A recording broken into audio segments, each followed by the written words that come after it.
यहां आपको यह भी देखना होगा कि इजराइल के मीडिया ने इजराइल की सरकार का कितना साथ दिया और दुश्मन देश को गुमराह किया।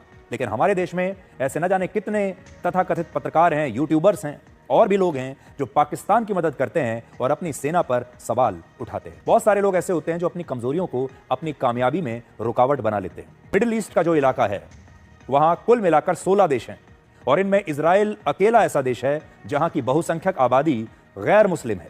और ये आबादी जो है इजराइल की, ये यहूदी धर्म को मानते हैं, ये यहूदी है। यहां बहुत सारे लोगों को यह हैरानी हो रही है कि जिस क्षेत्र में 15 मुस्लिम देश हैं आपके आसपास, वहां इजराइल जैसे एक छोटे से देश ने अपने से 75 गुना बड़े देश ईरान पर ऐसा हमला करने की हिम्मत कैसे दिखाई।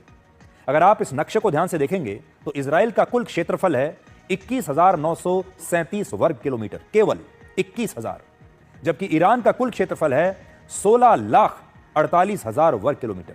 यानी ईरान जैसे देश में 75 इजराइल बन सकते हैं। इजराइल से 75 गुना बड़ा है क्षेत्रफल में ईरान। इसके अलावा इजराइल की आबादी सिर्फ 95 लाख है, जबकि ईरान की आबादी लगभग 9.25 करोड़ है।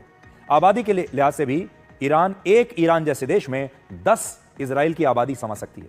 यह तुलना इसलिए हम कर रहे हैं ताकि आप ये समझ सकें कि क्षेत्रफल और आबादी से कुछ नहीं होता। क्षेत्रफल और आबादी के मामले में इजराइल का ईरान से कोई मुकाबला ही नहीं, लेकिन इसके बावजूद इतने छोटे से देश ने ईरान को हिलाकर रख दिया। इससे भी बड़ी बात यह है कि ईरान इजराइल को इस्लाम धर्म के लिए सबसे बड़ा खतरा बताता है, लेकिन इसके बावजूद मिडिल ईस्ट का एक भी इस्लामिक देश आज ईरान के साथ खड़ा नहीं है। इन इस्लामिक देशों ने ईरान पर हुए हमले की निंदा तो की है, पाकिस्तान ने भी बड़ी निंदा की है, लेकिन ईरान को कोई सैन्य मदद किसी ने नहीं भेजी, निंदा करके पीछे हट गए। इजराइल की वायुसेना इराक, जॉर्डन, सीरिया और सऊदी अरब जैसे देशों को लांघ कर ईरान की सीमा तक पहुंच गई और सीमा के अंदर दाखिल हो गई, लेकिन ईरान को इन देशों से कोई सहयोग नहीं मिला। और इसलिए आज बड़ा सवाल यह भी है कि जब ईरान इस्लाम धर्म के नाम पर इजराइल से यह लड़ाई लड़ रहा है, धर्म के नाम पर, तो फिर भी उसे इस्लामिक देशों का साथ क्यों नहीं मिला। तो इसका कारण यह है कि ईरान एक न्यूक्लियर पावर्ड कंट्री बनना चाहता है, अपने आप को एक परमाणु देश बनाना चाहता है, यह उसका सपना है।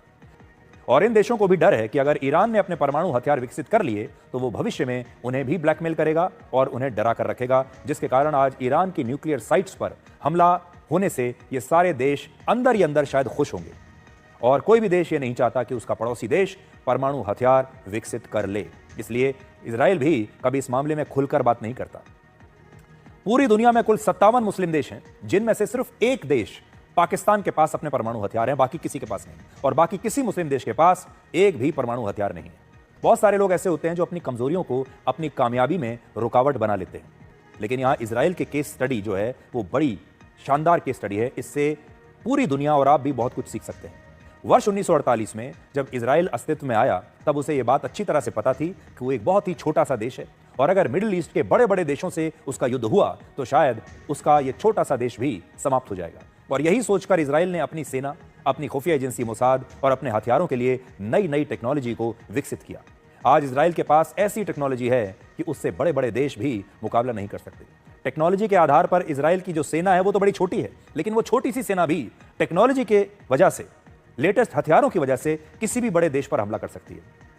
आज भी इजराइल के हमले के बाद ईरान ने इजराइल पर 100 से ज्यादा कॉम्बैट ड्रोन से हमला किया, लेकिन इजराइल ने इन सारे हमलों को नाकाम कर दिया और पूरी दुनिया को यह दिखा दिया कि उसके पास सबसे खतरनाक और एडवांस्ड टेक्नोलॉजी है।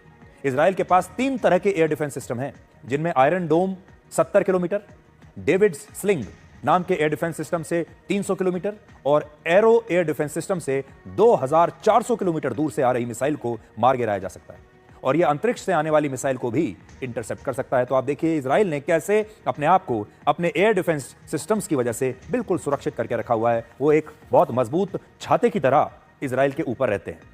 खुद देखिए कि इजराइल हर बार नए तरीके से हमले करता है। लेबनान में उसने पेजर्स में धमाके किए, यमन में उसने मिसाइल हमले किए और अब ईरान में उसने 100 से ज्यादा ठिकानों को नष्ट किया और ईरान भी इनमें से एक भी हमले को रोक नहीं पाया। क्षेत्रफल के मामले में ईरान इजराइल से 75 गुना बड़ा है, आबादी के मामले में 10 गुना बड़ा है, लेकिन इसके बावजूद उसकी अर्थव्यवस्था इजराइल से काफी छोटी है। इजराइल दुनिया की 27वीं सबसे बड़ी अर्थव्यवस्था है और ईरान इसमें 46वें नंबर पर है। इजराइल 2 वर्षों से गाजा में युद्ध लड़ रहा है, लेकिन इसके बावजूद इजराइल का जीडीपी ग्रोथ रेट 3.2% है, जबकि ईरान का सिर्फ 0.3%। इजराइल के पास दुनिया की 15वीं सबसे शक्तिशाली सेना है और ईरान के पास दुनिया की 16वीं सबसे शक्तिशाली सेना है। यानी इन दोनों को अगर आप देखेंगे, दोनों आसपास हैं। एक 15वें नंबर पर है, दूसरा 16वें नंबर पर है। इजराइल के पास 1,70,000 जवानों की सेना है। कितनी छोटी है, 1,70,000 जवान है केवल। और ईरान के पास 6,10,000 जवानों की सेना है। इजराइल का 1 साल का रक्षा बजट 2,60,000 करोड़ रुपए का है और ईरान के 2 साल के रक्षा बजट के ये बराबर है। इजराइल के पास 240 लड़ाकू विमान है और ईरान के पास 188 लड़ाकू विमान है। हालांकि मिसाइल और ड्रोन्स के मामले में दोनों देश ही काफी शक्तिशाली हैं। ईरान के पास फतह नाम की एक हाइपरसोनिक मिसाइल है, आवाज की गति से 15 गुना ज्यादा बताई जाती है। यह ऐसी मिसाइल है जिसे रोकने के लिए दुनिया में आज तक कोई एयर डिफेंस सिस्टम नहीं बना और इसलिए अगर ईरान इस मिसाइल को इजराइल पर दाग देता है तो इससे इजराइल बैकफुट पर आ सकता है।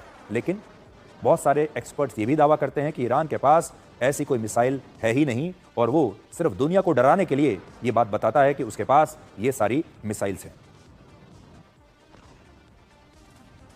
वो चाहता है कि वो दुनिया को गुमराह करे और दुनिया इस मिसाइल के नाम से उससे डरती रहे। टेक्नोलॉजी के मामले में इजराइल की सेना कितनी आगे निकल चुकी है, प्रिसीजन अटैक माने जाते हैं। इसका मतलब होता है कि ऐसा हमला जिसमें एक निर्धारित टारगेट को ही नुकसान पहुंचाया जाता है। जैसे अगर किसी बिल्डिंग में 7वें फ्लोर पर किसी फ्लैट को निशाना बनाना है, किसी अपार्टमेंट को निशाना बनाना है, तो इजराइल सिर्फ उसी अपार्टमेंट पर ड्रोन से हमला करके अपने दुश्मन को खत्म कर देगा और बाकी के किसी बिल्डिंग के हिस्से को कोई नुकसान नहीं पहुंचेगा। इतनी ज्यादा सटीक जो है ये उनकी मिसाइल होती है। इतने सटीक हमले होते हैं कि जिस अपार्टमेंट में, जिस कमरे में हमला करना है वो हमला वहीं होगा। कि जहां एक तरफ ईरान में बहुत सारे लोग इजराइल के लिए जासूसी करते हुए पकड़े गए हैं, उन पर गद्दारी करने के आरोप हैं, वहीं इजराइल के लोग इस मामले में कहीं ज्यादा ईमानदार और देशभक्त हैं। आप इजराइल के जितने भी हमलों को देखेंगे आपको पता चलेगा कि इजराइल जब भी हमले की योजना बनाता है उसमें कहीं भी कोई लीकेज नहीं होती। इजराइल इन ऑपरेशंस को बिल्कुल गोपनीय बनाए रखने में हर बार सफल रहता है। दूसरा, इजराइल हमले से पहले ऐसा कुछ जरूर करता है जिसके बारे में कोई सोच भी नहीं सकता। जैसे इजराइल में जब ईरान पर हमला करने के लिए बैठकें चल रही थी, अब आप इसको सोचकर देखिए, इजराइल में बैठकें चल रही हैं एक के बाद एक, उन बैठकों में तैयारी हो रही है कि ईरान पर हमला कैसे करना है, लेकिन वहां के मीडिया ने पूरी दुनिया को यह बताया कि ये सारी बैठकें असल में गाजा में बंधक बनाए गए इजरायलियों को छुड़ाने के लिए हो रही है। जब अमेरिका के राष्ट्रपति डोनाल्ड ट्रंप ने यह कहा कि उन्होंने इजराइल को ईरान पर हमला करने से मना किया है, तब इजराइल ने इन खबरों का कहीं भी खंडन नहीं किया और इससे ईरान को यह लगने लगा कि अगर अमेरिका ने इजराइल से को उसको रोक दिया है, इजराइल को मना कर दिया है, तो अब इजराइल इसके बाद कोई हमला नहीं करेगा। और इस हमले से पहले प्रधानमंत्री बेंजामिन नेतन्याहू के दफ्तर ने मीडिया को एक बयान जारी किया। वो बयान यह था कि इस महीने की 17 तारीख को बेंजामिन नेतन्याहू अपने बेटे की शादी के लिए छुट्टियों पर जा रहे हैं, जिससे ईरान को यह लगने लगा कि अगर प्रधानमंत्री नेतन्याहू खुद ही छुट्टी पर जा रहे हैं, उनके घर में उनके बेटे की शादी है, तो इजराइल उनकी गैर मौजूदगी में ईरान पर कभी कोई हमला कर ही नहीं सकता। और ईरान बड़े आराम से चुपचाप बैठ गया ये सोचकर कि नेतन्याहू तो अपने बेटे की शादी में व्यस्त है। लेकिन यह भी इजराइल की एक रणनीति थी। मीडिया में दिखाया जा रहा था कि नेतन्याहू अपने बेटे की शादी की तैयारियां कर रहे हैं, जबकि हकीकत में वो हमले की तैयारी कर रहे थे। यहां आपको यह भी देखना होगा कि इजराइल के मीडिया ने इजराइल की सरकार का कितना साथ दिया और दुश्मन देश को गुमराह किया। लेकिन हमारे देश में ऐसे न जाने कितने तथाकथित पत्रकार हैं, यूट्यूबर्स हैं और भी लोग हैं जो पाकिस्तान की मदद करते हैं और अपनी सेना पर सवाल उठाते हैं। ईरान को रशिया और चीन जैसे बड़े देशों का साथ मिल रहा है। चीन और रशिया, सोचिए, 2 बड़े देश ईरान की तरफ हैं। इन दोनों देशों ने इजराइल के हमले की निंदा की है। इसके अलावा ईरान के पास उसके प्रॉक्सी संगठनों का भी समर्थन है। ईरान असल में कैसे ऑपरेट करता है? अपनी सेना के जरिए नहीं, दूसरे आतंकवादी संगठनों के जरिए वो ऑपरेट करता है, हमला दूसरों से करवाता है। हालांकि यमन में हुती के लड़ाके जो हैं वो अभी ईरान का साथ देने के लिए रेड सी में अस्थिरता पैदा कर सकते हैं, जिससे इस रूट से होने वाला दुनिया का 15% व्यापार और 12% कच्चे तेल का व्यापार आगे चलकर प्रभावित हो सकता है। और आज भी इस हमले के बाद कच्चे तेल की कीमतों में एक ही दिन में 13% की वृद्धि हो गई है और आने वाले दिनों में ये युद्ध अगर ज्यादा खिंचा तो भारत में भी पेट्रोल और डीजल की कीमतों पर इसका असर पड़ सकता है और इससे महंगाई बढ़ सकती है। दूसरी तरफ इजराइल के साथ अमेरिका खड़ा है, पश्चिमी देश खड़े हैं और मिडिल ईस्ट के भी कई देशों की अमेरिका के साथ साझेदारी है। इसलिए मजबूरी में वो भी इजराइल के खिलाफ कुछ नहीं करेंगे क्योंकि वो अमेरिका के पार्टनर है। इसलिए इन देशों का भी अनौपचारिक समर्थन इजराइल को ही मिलेगा और इनमें सऊदी अरब है, यूएई है, कतर है, जॉर्डन और इजिप्ट जैसे देश शामिल हैं। अंतर्राष्ट्रीय फैक्टर्स भी इसमें है, लेकिन बड़ी बात यह है इजराइल जैसे छोटे से देश ने अपने से 75 गुना बड़े देश ईरान पर इतना जबरदस्त हमला कर दिया, पहले ही दिन उनके आर्मी चीफ की हत्या कर दी।